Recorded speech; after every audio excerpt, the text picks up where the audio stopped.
Welcome back, nerds, to yet another episode of Nerd Space Quick Dive 5-minute review. And this time we're taking a look at Dead Space. I know this game has been out for about 5 months now, but that's what these 5-minute reviews are supposed to be for games that have been out for a little while or even a long time ago, and just let me dive down into them. Before I jump into this, because the game has been out for about 5 months, I am going to touch a little bit on spoiler territory, some heavy spoilers near the end of the game specifically. So if you don't want to watch this because of the spoilers, here is your warning. But as always, guys, let me know in the comments what you think about this format, and if you want to see more of these quick dive 5-minute reviews, and let me know what you think of my ranking for Dead Space. Without further ado, let's do the 5-minute quick dive review of Dead Space. Let's get it.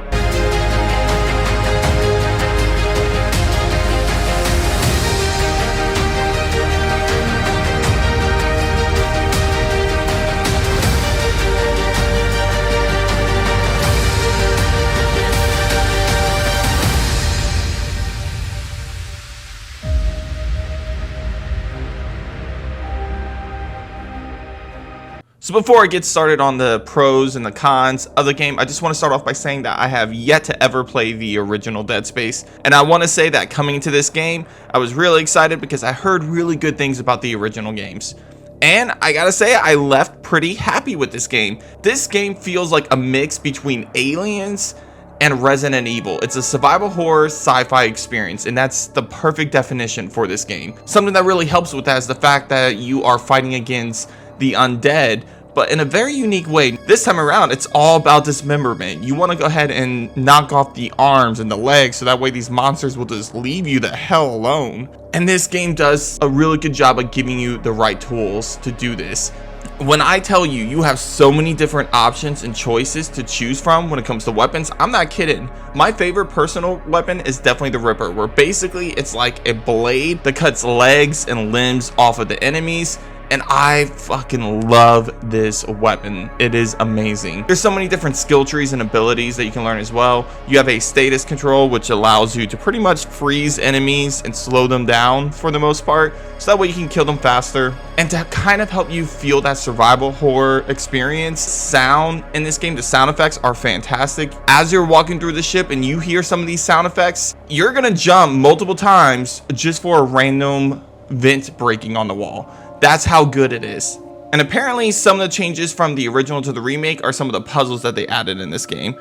They actually created some really unique puzzles where you have to make tough decisions between what is more important to you. Rather, you have light so you can see the enemies surrounding you, or if you have oxygen, so that way you don't have to worry about a 60-second countdown before your death. It's so many different difficult choices you have to make to survive this horrifying experience. But let's knock on the cons real quick before I go to my final verdict. So some of the things that I did really find annoying is the backtracking.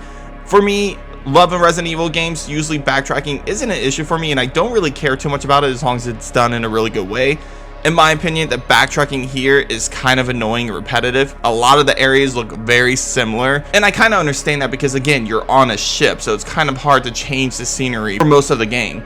But in my experience, because of the backtracking and because of the scenery and the location of this game, it does get really repetitive, and that goes for the side quests as well. A lot of the side quests gets extremely repetitive on doing the exact same thing over and over again. You go fix this, you go fix that, you go fix this. Gets really kind of repetitive and boring. Also, this is kind of where I hit up on the spoiler territory. The story for me is very predictable, and according to what I hear from a lot of different people, it has to do with some of the different dialogue changing from the original. But there are some very big moments in the game that you can kind of see coming from a long ways off, specifically to deal with Jason Isaacs' love interest. She comes off as cold, and she just comes off as someone who is obviously not all there to begin with. And it wasn't really that surprising when it turns out that, you know, she wasn't who she actually was. And then finally, while we're on the topic of the story, I felt like the finale and the story near the end itself, again, did not hit the mark for me. Most of the story, the whole learning about what happened on the ship and trying to figure everything out, was really exciting. I loved the storytelling throughout this game with that.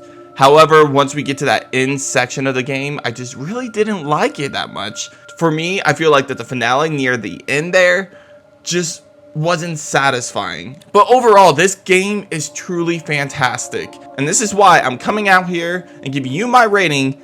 For this game, I give it a 9 out of 10. I am so close to giving it a 10. I really, really am. I think the only thing that prevents me from giving it a 10 is just the fact that I felt like the story didn't hit as hard for me as I wanted it to. And then all the repetitive backtracking, which while it did make sense and they made it easier with the fast travel of the tram system, it still got really repetitive for me, and I just didn't like that portion of it. However, this is an amazing survival horror experience, and it's probably one of the best survival horror sci-fi experiences. So if you haven't checked this out, go check this out right now, guys. But this is Ruben with Nerd Space signing out. Take care.